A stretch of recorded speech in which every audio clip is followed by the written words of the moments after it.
Friends, welcome to our gathering today and Eid Mubarak to all who are celebrating.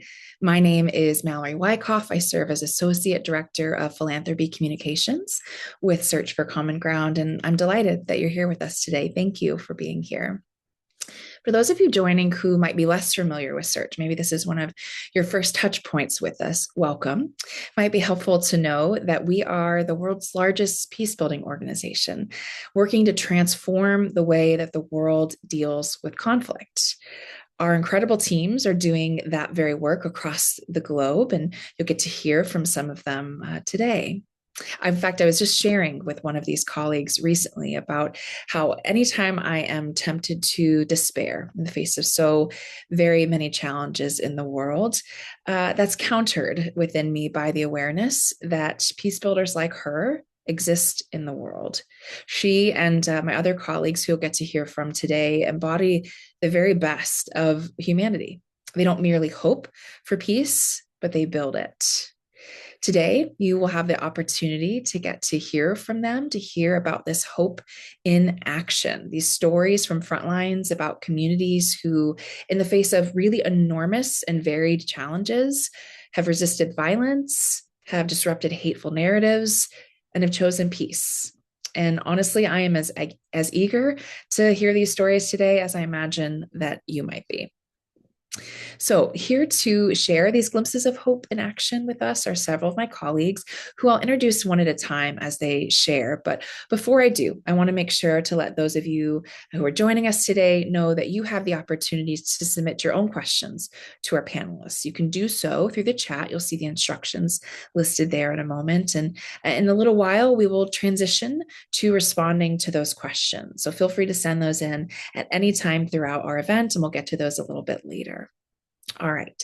First, I would like to introduce Samara Popieva, our country director for Kyrgyzstan, Tajikistan, and Uzbekistan. Samara, welcome. Thank you for being here today. We are gathered today to celebrate stories of hope and action. So I'm hoping that you can take us to the front lines in Central Asia, where you're leading our teams.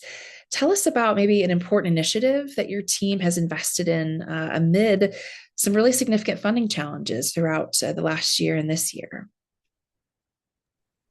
Thank you, Mallory. Thank you very much. And thank you, everyone, for joining this meeting.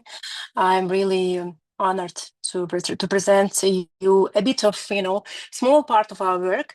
Given the time limitation, we decided to zoom in to concrete initiative that we've implemented last year and that we are very proud of as a team in Central Asia. And yeah, Alicia, if you can share the presentation and share your screen. Yeah, thank you very much. So just a small note. So as Mallory already mentioned, I'm the country director for Central Asia, and Central Asia programming covers currently three countries in Central Asia. It's Kyrgyzstan, Uzbekistan, and Tajikistan. And this setting actually, was started being implemented from this year as the optimization in the organization in Central Asia. But previously, we used to work as separate country programs, and I was a director for Kyrgyzstan country program. And the initiative I'm presenting today and the team I'm presenting today is from the last year's initiative. So it's the time when we were working as Kyrgyzstan team. But now, as I already mentioned, we are working as Central Asia team. Just a small note to give you a background. Can you, if you just click the next one. So dear participants, what do you think? What is common between an opera singer, para swimming coach, woman who reached the Everest, poet, university professor, and ballet dancers? So what do they have in common? So in 2025, we thought, let's give some, microphone to people. If you go to the next slide, please. These are the people who live peace every day with their example, each of them on their own way. they do something that makes people around them more hopeful, and they don't call it peace building. They just do it, and most of them, they don't get to speak. And so we decided to give them a floor. And you'll see videos of these speakers a bit later, and you will see how professional they are behaving on the stage. At the same time, for the most of them, it was first time, actually, when they were speaking in front of the big audience. There was a lot of effort invested into preparation and conceptualization together with speakers. So, Ынтымақ маяк. So we call this initiative Ынтымақ маяк. It's a Kyrgyz word. It means unity, harmony, and ынтымақ part, social cohesion, solidarity, and маяк is conversation, dialogue, exchange. So it's like a peace talk. The unique initiative is started in Kyrgyzstan last year. So next slide, please. And we were very intentional when we were selecting speakers. University professor who has dedicated his life to teaching with respect and empathy for every student. A swimming coach who pioneered inclusive sports for children with disabilities, and he was actually one of the first to start, although he is quite young, but who started, raising this question that we need to give opportunity to different children to train and to swim. A woman mountaineer, the first woman from Kyrgyzstan reaching Everest, and she dedicated her achievement to women empowerment. An opera singer who brings cultures together through music, using art as a bridge for understanding and for peace. And of course, poetic performance on humanity and a ballet dance on empathy that helped us to reach parts of the souls that very often words cannot touch alone. So it was a living reflection of diversity on the stage. As you might see, actually, it's participants, speakers at the stage were from different ethnic backgrounds, gender, and age. So we really try to have a balanced, team of speakers also representing diversity and the strengths of diversity. Yes, and now we have a small video just that you can witness some of their powerful speeches. А мне хотелось, чтобы у детей были доступный спорт, доступные цены, время. И это настолько гложило. И знаете, вот дети, они верят в себя, но, к сожалению, в них не верят другие. Мы срываемся, мы покатились в сторону Китая. Мы все втроем зарубились ледорубами и, конечно, благополучно вернулись на свой путь и продолжили спускаться. И вот в этот момент ты понимаешь, что ты один в этой жизни ничего не значишь. И в жизни также. Ты ничего не достигнешь, если ты один. Багынтам десең чокуну, багынгын алгач сен досум. Кичине адам болсоң да, илейген тоодо эрик болсун. Жаратылыш, мына ол турган биз, көзгө көрүнүп турган буюмдар, нерселердин барын жалгыз гана нускадан жараткан. Бири-бирине такыр окшош эмес. Балким адамзаттын бактысы мына ушунда болуп жүрбөсүн. Я могу сказать, что нас всех объединяет песня. Когда мы грустим, мы поем. Когда мы радостны, веселимся, мы поем. И мы поем, когда любим. На разных языках мира, об одном и том же.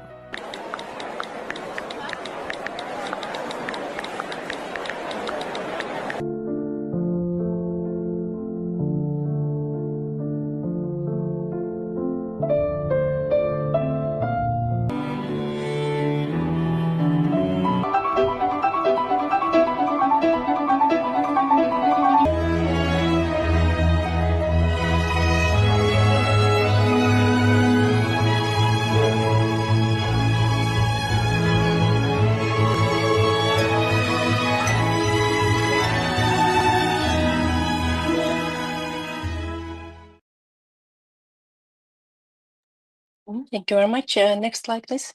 So Ынтымақ маяк gathered in person 150 participants, and we were able to reach through social media without advertisement ads more than 70,000 people.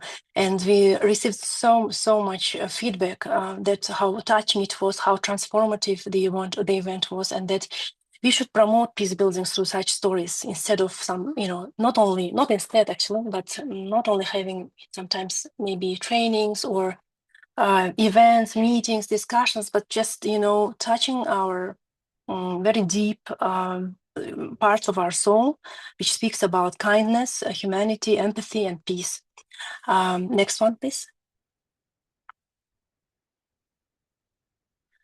So what we could see is that actually last year was a very difficult year. Just please, can you go back? There's the one slide before. Okay. Just a video about our team who implemented this initiative. It's very big, just 1 minute video. Yeah.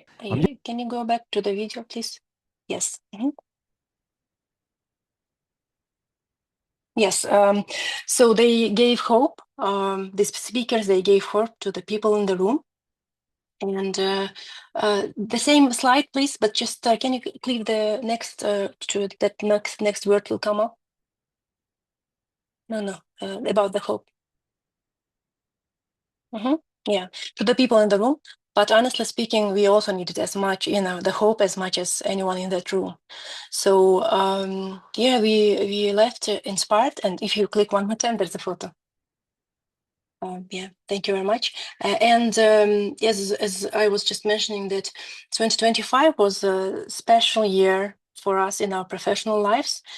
With all these funding cuts, and it was not only about funding, but it was about existential questions of, okay, what we do, why we do, taking into account the global context, but also taking into account all the some other challenges around our sector. So I think we really needed this hope, and the team that just a 1 minute video about the team that implemented that amidst all challenges we had.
Thank you very much. And the next slide, that's the last slide there. Yes, so as I already mentioned, actually, and but what I was reflecting last year and this year, that if after many years someone will ask you, how I remember about 2025, I will of course mention all the challenges we had, but also a team that created something hopeful, something that became Intamah Mayak. And as I mentioned, last year we did this event in Kyrgyzstan, this very limited funding, mostly by enthusiasm of the team. And now currently we are preparing for 2026 to do it at the Central Asian level, inviting speakers from different countries of Central Asia. And we aim to have this platform as a regular annual platform where we bring together people who spread hope and kindness and peace with their actions. Next, please. Thank you. Thank you very much. Beautiful. Thank you so much for sharing, Samara. Two things seem to rise to the surface to me. One, just the tenacity of you and your team, which is, of course, a central value to search for common ground, but also the diversity of forms that peace building takes, and that part of our work as Search and as this event that you all organized highlights so well, that part of our work is to really help to find people who are peace builders, who might not call themselves by that name, but that is in fact what they were doing, and to help lift them up and and connect and mobilize them. And so it's a really beautiful example of your team having done that. Thank you for sharing about this initiative with us. All right, I'm going to transition to Crystal. Allow me to introduce my colleague, Crystal James. She serves as program manager for Common Ground USA, which oversees all of Search's US-based programs. Welcome, Crystal. We know that peace building is needed just as much here in the US, where you and I are located, as anywhere else. Would you tell us some stories today that we likely won't hear in the headlines? Sure. And thank you to everyone that's here today. And thank you for the invitation, Mallory. I am working on a line of work with Common Ground USA called Collective Memory for Racial Healing. And it's a place-based initiative in that this opportunity came about specifically in New Orleans in 2024. We partnered with a historical marker group that does them in New Orleans called Plessy and Ferguson Initiative. And it's an amazing story about the descendants of the Plessy and Ferguson decision that came together to bury their old grievances, actually work on healing together, and meaning the granddaughter of the judge that handed down the decision and the great nephew of the recipient, Homer Plessy, have an organization. And so we partnered with them the first year, and the name of the program was called Reconstructing Reconstruction. And you mentioned, Mallory, the headlines that we often hear. Know that in Louisiana and the Deep South, there's a huge disparity in the stories that are told about achievement, and especially in the historical marker program, but all memorializations. There's a large disparity, and we set about to do something about it. We have a coalition model here, and we recruited 15 volunteers across the community leaders, to come together and interact with a piece of history, lift up untold, mistold, wrongly told, or buried narratives, and then work together across their differences to decide what to memorialize. And it was really inspiring work. The group lifted up 4 different memorializations, and one of them was around Dorothy Mae Taylor, who was the first African-American woman to work to be elected to state office in Louisiana. She also played an amazing part in integrating the New Orleans Mardi Gras cruise, which is a huge issue was a huge issue in New Orleans. Up until 1992, there were still social aid and pleasure clubs that were parading in New Orleans that still had an all-white rule.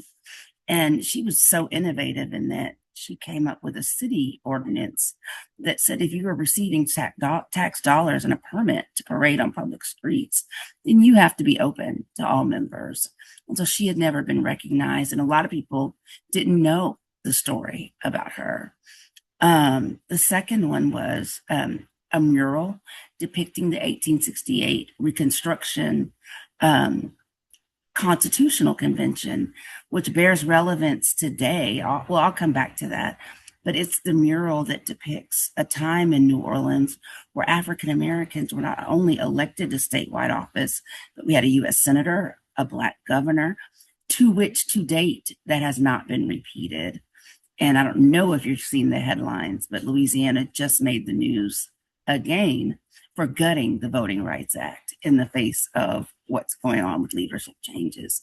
So to commemorate a time when we had leadership is super important to harken back to as a point of resilience, as a marker to look of where New Orleans can go. And like I said, they picked these memorializations through a democratic process after interacting with the history all year. The third one is a marker for what was called the Claiborne Business District. And it was the equivalent of a Black Wall Street in New Orleans that a department highway project destroyed by putting an interstate through the middle of the neighborhood. So that marker went up to not only memorialize and acknowledge the businesses that existed there, but also to call out the destruction that happened at the hands of the government.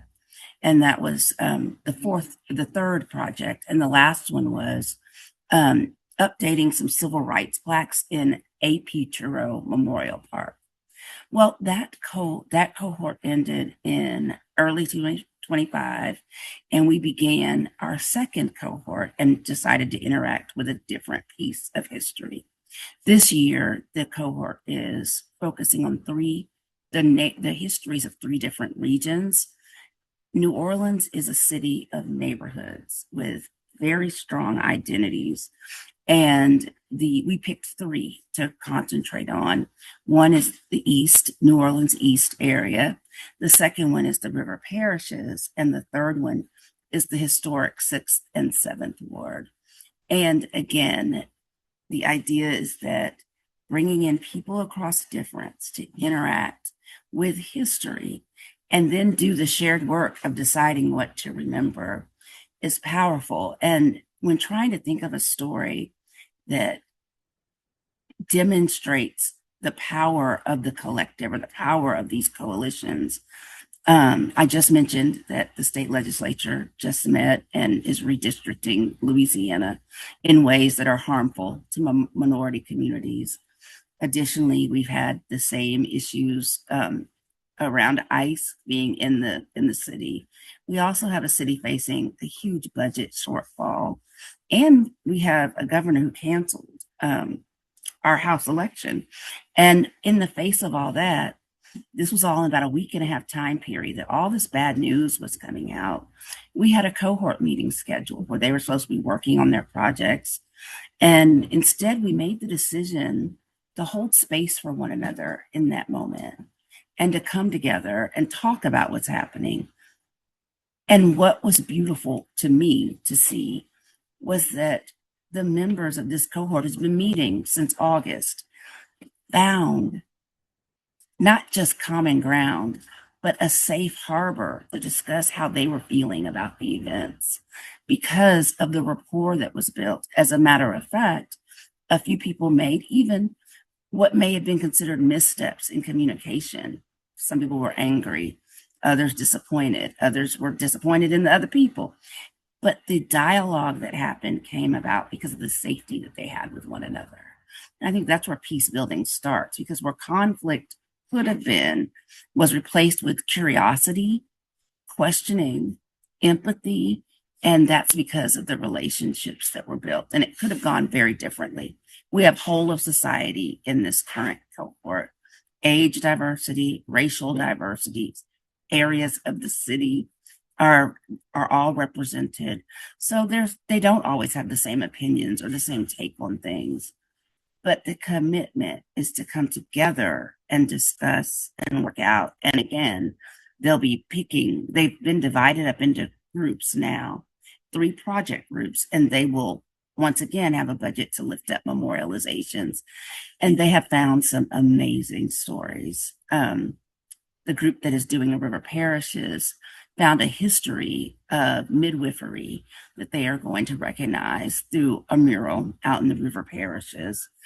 In the historic 6th and 7th Ward, I'm not sure if you're US based, and maybe even not, there was a lot of press around the Pope being from America originally. And his roots are really in Chicago. But his forefathers, his grandparents lived in New Orleans. And if you know New Orleans, we like to claim people. So they claim the 6th and 7th Ward claims the Pope. But they are going to be doing and it also is the historic area of Treme, if you've heard about the Treme area in New Orleans. And they are going to track the gentrification of that area over time. And it's an interesting journey with a lot of different perspectives that they're grappling with. But it's the idea of working with community, figuring out what stories need to be told, and they're working with that.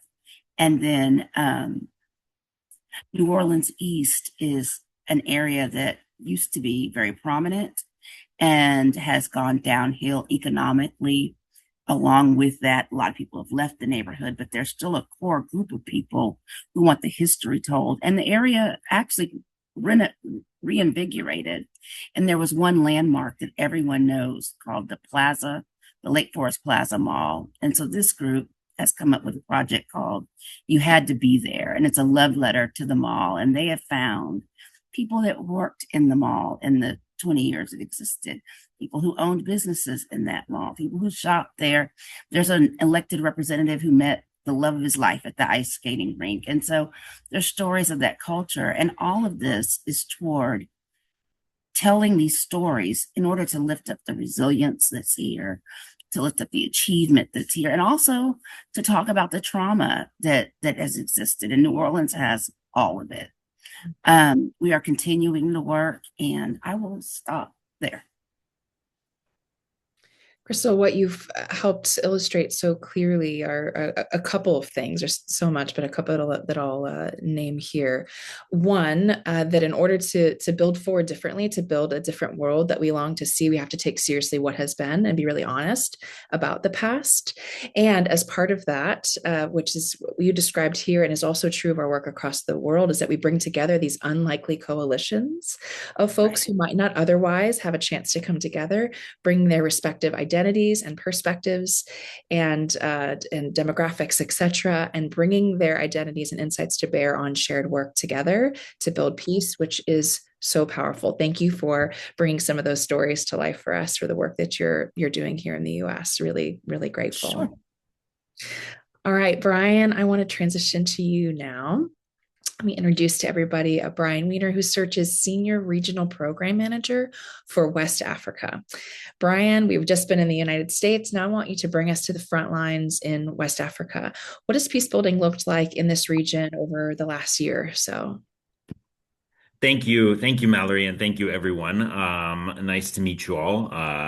So yeah, I'm just going to give you, bring you to West Africa and give you a brief overview of the dynamics that are going on there, because it's become one of the key frontline zones in global conflict over the past few years. As you may or may not know or have heard, ISIS and Al-Qaeda have been sort of displaced from the Middle East, but have reformed in West Africa and have joined some of the local insurgencies. I won't go into all of the details, but what was Boko Haram in Nigeria is now the Islamic State West Africa province. There's an Al-Qaeda affiliate in the Sahel, and there's an Islamic State Sahel province. And they've all kind of built on grievances and existing insurgencies that have impacted these countries. So those have been one of the main core conflict dynamics that have been affecting West Africa, and particularly the Sahel countries in West Africa, Mali, Burkina Faso, and Niger. And as a result of this, and following a series of coups d'etats, those three countries have formed their own confederation called the the Alliance of Sahel States. And they're really, in the coming years, I think you'll see that those three countries are going to form into one single country. They're describing it as similar to the US, to be a confederation of Sahel countries. So that has created a really interesting dynamic for peace builders. There's a strong push and a strong post-colonial drive in those countries. There's a huge level of suspicion of the West, particularly France, but in general, the West, a suspicion of the aid environment. International NGOs have been shut down, and it has created a complex situation in those countries that makes it very difficult for peace-building actors to work. And the security crises are ongoing. There have been attacks, there have been fuel shortages, blockades of cities, and very limited territorial control of states.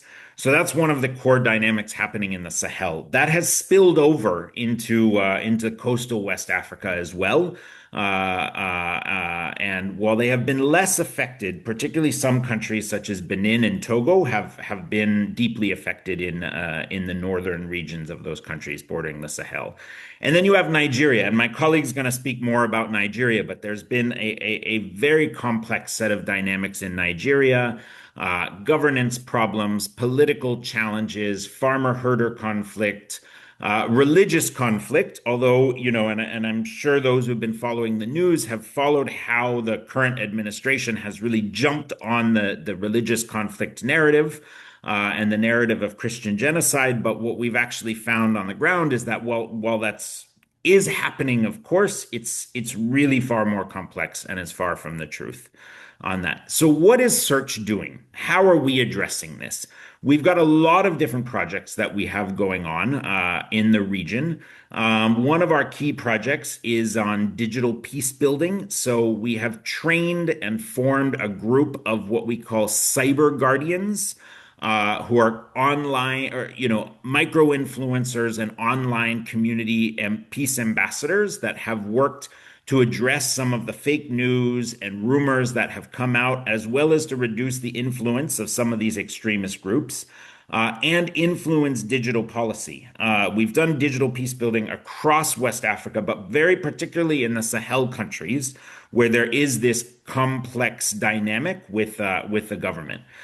So we've worked with more than 1,000 peace ambassadors and cyber guardians, and they have kind of done the idea because there's a large online presence in these countries, but still it's a minority of the country. So they've tried to bridge that online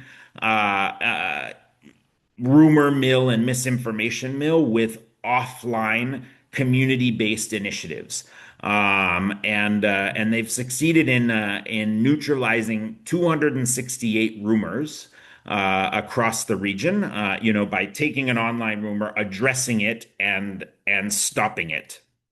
And we have an example. There's a story of a woman named Aisha in Niger who got a WhatsApp message of a herder killing a farmer. And in her community, that was about to inflame tension and start one of these cycles of her farmer-herder violence. But she did a little bit of research and found that that was an image from a different location that was more than 10 years old and was fake news. So she worked with her community. She was able to prevent that violence from happening. And then she also used our platforms and our radio programs and her role as a micro-influencer to kind of unpack that example of rumors that could easily result into violence. We've also done a lot of work with civil society organizations and informal peace actors, working with women peace-building groups in Niger, doing a mapping of peace-building groups and small initiatives in conflict-affected zones in Burkina Faso. And then bringing them together with the government. And this is where we've had a unique role, because we've been one of the few international NGOs that have been able to really successfully work in this complicated Sahel context. A lot of NGOs have pulled out. A lot of NGOs have been shut down. A lot of donors are very suspicious of giving funding, but we've been able to strike that balance where we work closely with government actors and we work closely with ministries, and we're seen as a respected partner, but yet we are able to still have that level of independence and be able to stick to our mission. And then we've done a lot of work on what is called the Humanitarian Development Peace Nexus. So this is working in humanitarian zones where we're also doing conflict sensitivity, ensuring that the humanitarian actions are not worsening the conflict context, and then also tying that into infrastructure development for social cohesion across the country. So we're building infrastructure in communities with humanitarian and development needs, but doing that in the context of looking at what are the conflict dynamics, and how can we use this infrastructure and these projects to bring people together rather than drive them apart. I don't want to take too much time, but I just want to say, many of you have seen an article about an incident in Nigeria that we've talked a lot about in Yelewata, where there was a massacre of a community of Christians, and it was blown up and really took up a lot of news. And that was a community that we had been working in. And this is a perfect example of sometimes, when we were affected so deeply by the aid cuts in 2025, we had to stop working in that community. And when we pulled out of that community, we got some of the early warning signs that this massacre was going to happen. But we weren't able, our programs had been closed down. We hadn't put the structures in place yet to prevent it. And the massacre happened. And this massacre has been framed as a major religious issue. But very interestingly, our teams recently went out to the field and spoke with the community, and it actually wasn't religious at all. It was related to a piece of land, a dispute over a piece of land. And those people, the massacre happened to, to conveniently quiet a group of people related to a land dispute. So that shows the complexity of the situation. But I know my Gift, who's the next speaker, can speak a lot more about Nigeria. So I don't want to take up more time. But thank you very much. Thank you, everyone. Yeah, thanks so much for sharing these examples, Brian. And I'm particularly moved by the case of the digital peace building initiatives you described, and the woman who, I'm wondering if perhaps like me, she might have felt like just one person, what can I do at some point? And then really realizing the incredible impact with the skills that our teams helped provide her, and the awareness and the insights, and then really utilizing those, and the again, the enormous impact she was able to have and dismantling misinformation and preventing violence. It's really powerful. So thanks for sharing that, as well as everything else that you did, Brian. And as you said, we're going to transition now to talking about one of those particular countries, which is Nigeria. So here to speak about that is Gift Omaniwa, who is our director of programs for Nigeria, which, as many of you may know, is Search's most popular, is the world's most, I'm going to try that again, Nigeria, which is Africa's most populous nation. So, Gift, let's zoom in a little bit. Brian just talked more broadly about West Africa. I'd love if you would take us to Nigeria. Talk us through maybe some hope and action that you've seen specifically there. Thank you so much, Mallory, and thank you for this event. I'm excited to ride on what Brian has shared from West Africa to Nigeria, and to share some hope in action on what we're doing in Nigeria as Search for Common Ground. It's exciting to note that Search for Common Ground has been in Nigeria for over 2 decades. And over this time, we have worked in Nigeria across the 6 geopolitical zones, partnering with communities, government institutions. Brian just highlighted how we're big on partnership with government institutions, especially to drive sustainable change. We've also worked with women, youth, religious leaders, and the media to transform conflict into cooperation. Across Nigeria, a lot of our work focuses on promoting social cohesion, addressing issues related to violent conflict prevention, also doing a lot around early warning and early response. Brian also just talked about some of our work in Yelwata in Benue State, where we had early warning, early response mechanisms in place prior to some of our funding cuts. And we're currently excited to be back to Yelwata in Benue State. We also do a lot of work around promoting good governance, and particularly around electoral violence prevention by mobilizing young people, women, and other stratas of the community to lead good governance initiatives. We also work on youth empowerment, as well as broadly around promoting social and peaceful coexistence in the fragile context across the country. I'm excited to share with you all today one of the examples of open action from Nigeria that is drawn from an initiative that Search for Common Ground implemented across Plateau and Kaduna states. And this initiative is titled Inclusive Religious Engagement in Nigeria, Enhanced by Women, an initiative that sought to address a patriarchal and traditional context where leadership of freedom of religion or belief issues are largely done by male religious leaders. Search for Common Ground sought to also empower young people as well as women to be freedom of religion or belief activists. And in doing this, we designed the inclusive religious engagements in Nigeria, enhanced through women and youth projects. So through this project, we trained young Christian and Muslim youth and women and on promoting freedom of religion or belief, on conflict transformation. And in doing this, we not only trained them, we also supported them to step down these trainings to other youth groups across the states where we worked. And for this example, I'm spotlighting on Plateau State, located in north central Nigeria.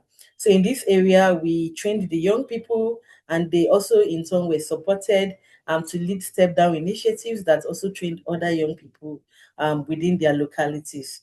And in doing this, we're able to mobilize young people, Christian and Muslim, as well as those who also didn't believe in any faith, to be champions of interfaith dialogue and freedom of religion or belief.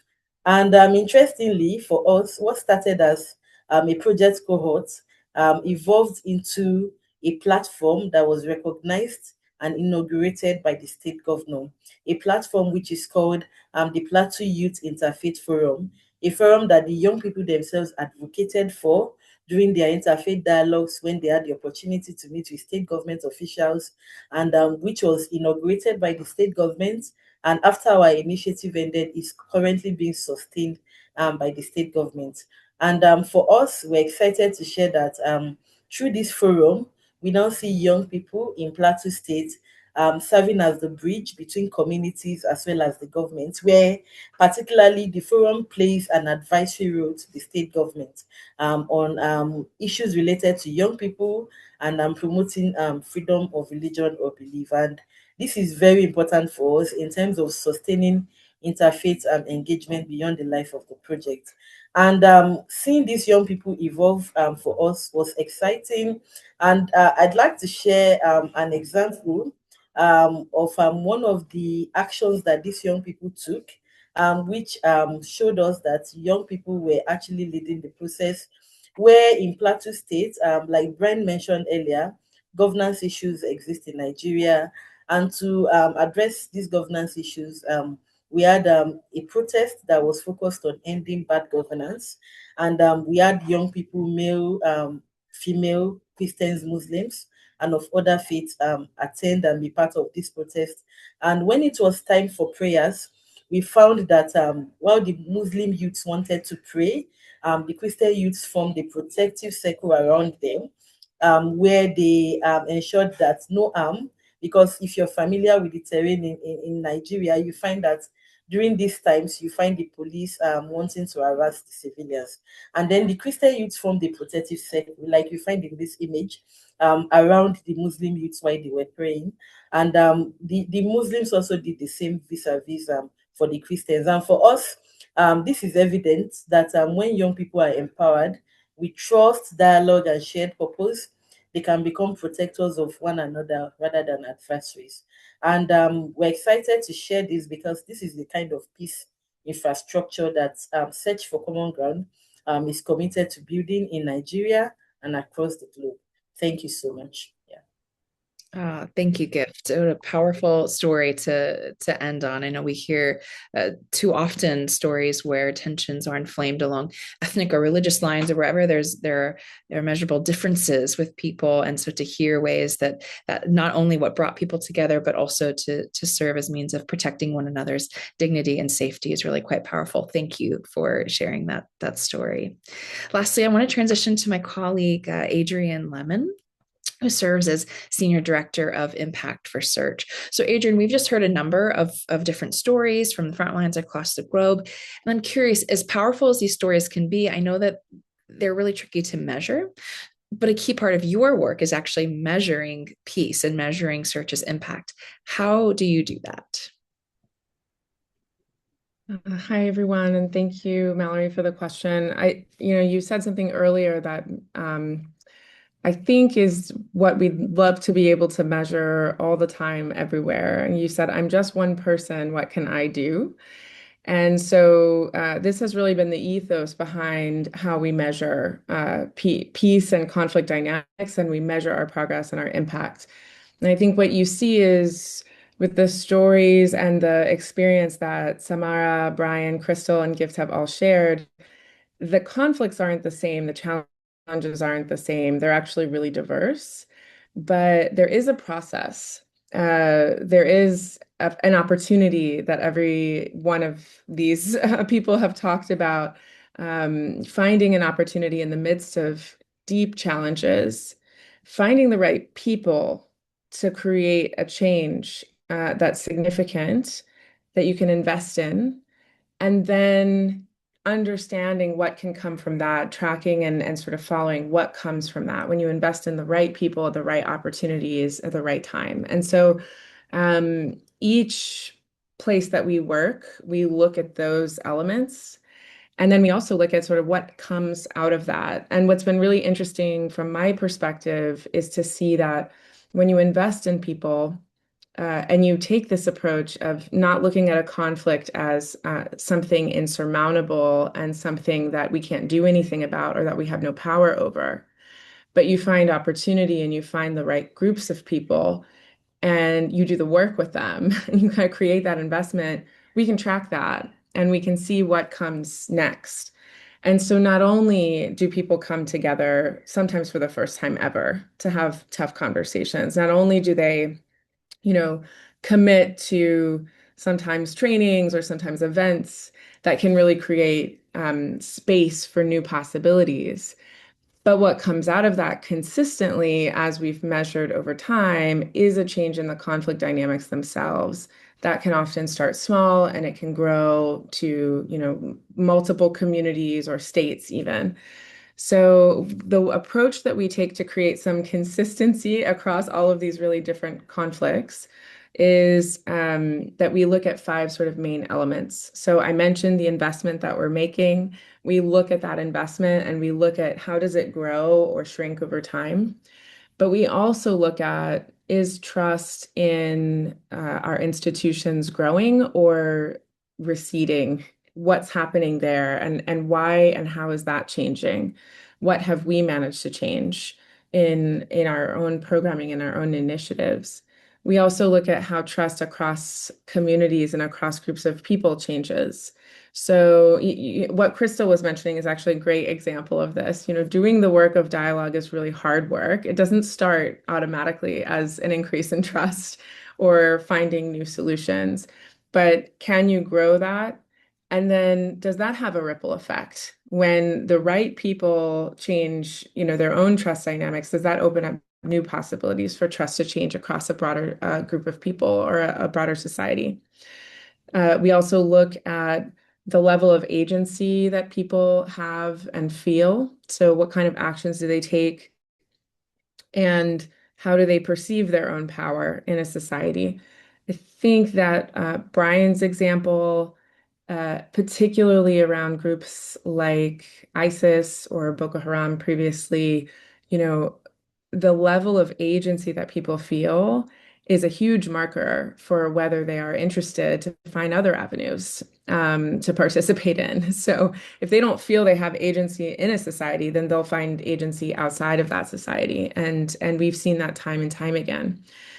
We've seen it in Yemen, we've seen it in Somalia, in coastal Kenya, we've seen it all over the world, actually. And so this is something that we pay attention to and look at how we're progressing on that.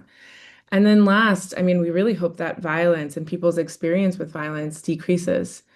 And what we've seen is when we're able to do this, when we're able to invest in people and make that commitment and stay consistent with that commitment, you also kind of heard that important aspect of the consistency and the level of investment being there.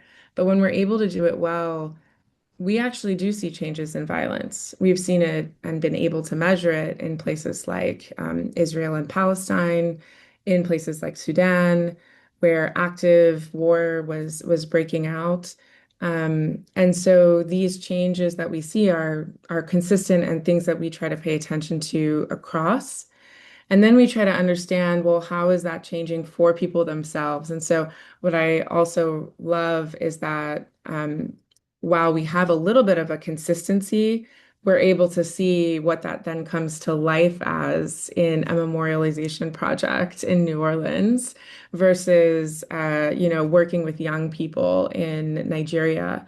And the outcomes are a little bit different.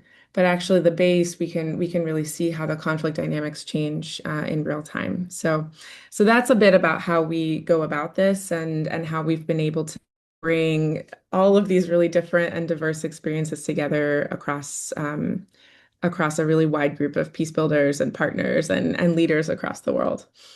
Yeah, that's so powerful and really helpful. But just to hear things we're looking at amidst these really different conflict dynamics and contexts, as you named. We have just a few moments left, and so I want to make sure that we are able to respond to a couple questions that came in from folks joining today. So actually, the first one I'm just going to stick with you, Adrian, because a question came in about what does it actually look like to build peace across these differences, and maybe in a minute or so, what might you say? What does that tend to look like in these communities? What are some of the required elements for that process? Sure. I mentioned a little bit at the beginning. I think you always need an opportunity, and one of the hardest parts of this work is finding that in places and settings where sometimes it feels really insurmountable. But everyone at Search will be able to tell you, and most of the people that we work with will be able to tell you what's the key opportunity, what's the thing that we feel we can change today and right now, and with the people we have in the room.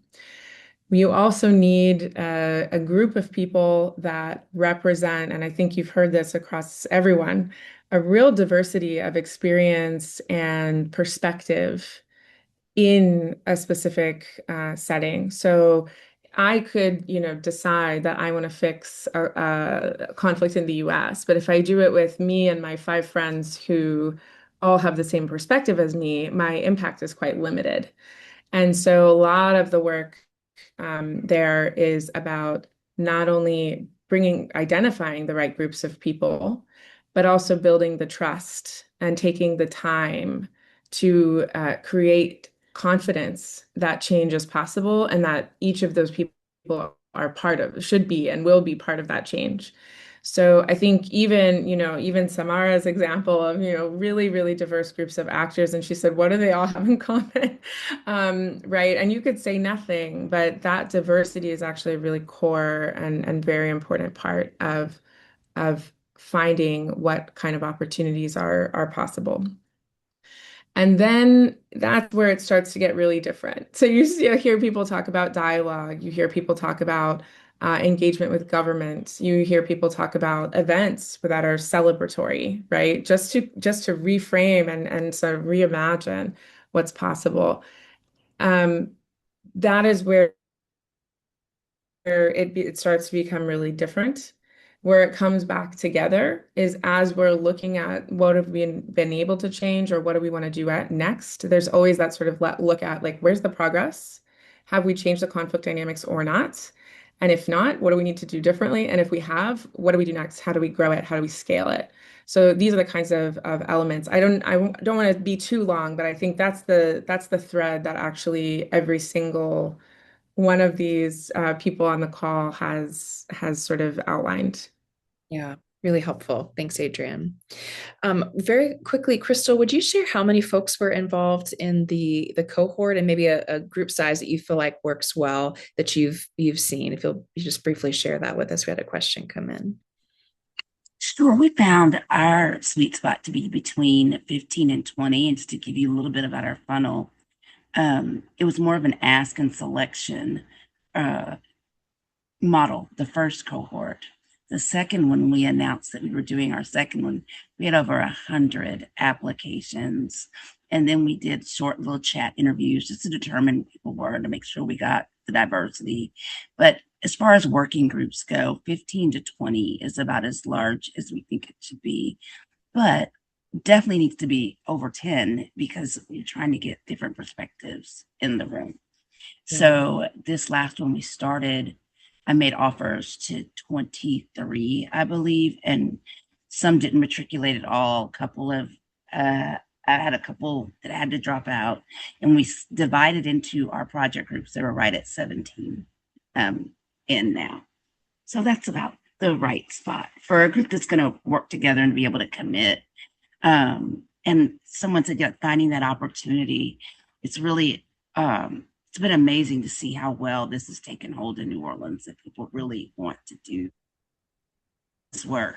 The first year we had money for stipends for the cohort members. The second grant, we didn't have that kind of funding. We did some other things, but the interest only increased, and we tested that out as well. So there are people really committed to coming together, even to something where they don't know how it's going to end up. They don't know who they're going to be with. Some brave souls. Absolutely.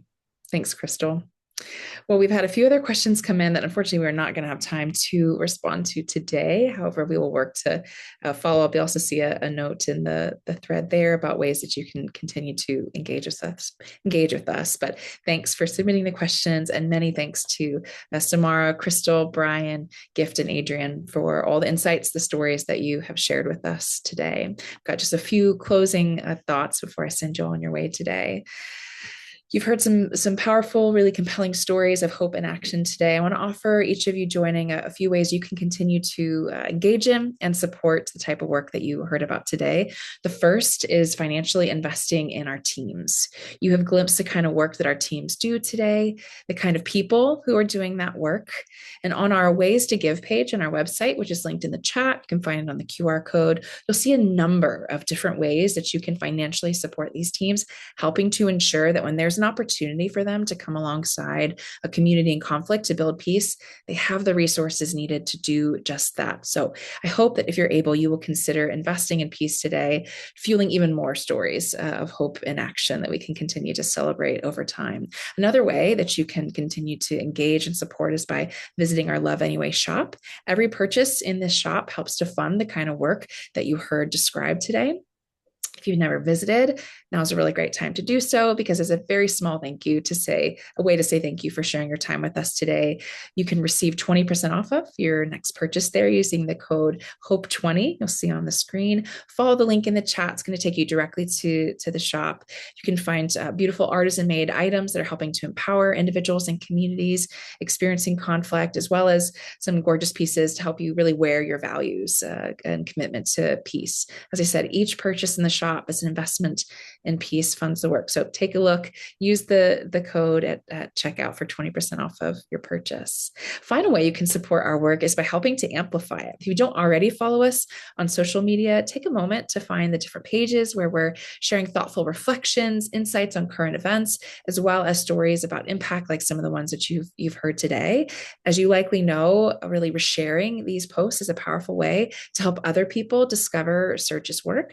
So you can check out there and help share the work that you're part of and helping to make possible. Lastly, a quick note, behind the scenes, we are working hard and to think really intentionally about ways to further engage our Search community, how to create opportunities for deeper engagement for supporters like you. One of those is going to be an Ask Me Anything that's coming up next month with our CEO, Shamal Idris, and Ben Page, our Chief Resource Officer. This event is for our monthly donor community, which is a group of supporters sustaining this work every single month. If you're not already a monthly partner, now is a great time to become one. You'll get an invite to this event. As we continue to think about other ways to deepen connection and engagement across our community, we'll be sure to share out those sorts of opportunities with you in the coming months. Friends, once again, thanks for joining us today. I'm grateful, as always, to be in this community with you. Again, thanks to all of our panelists for your time. Peace to you.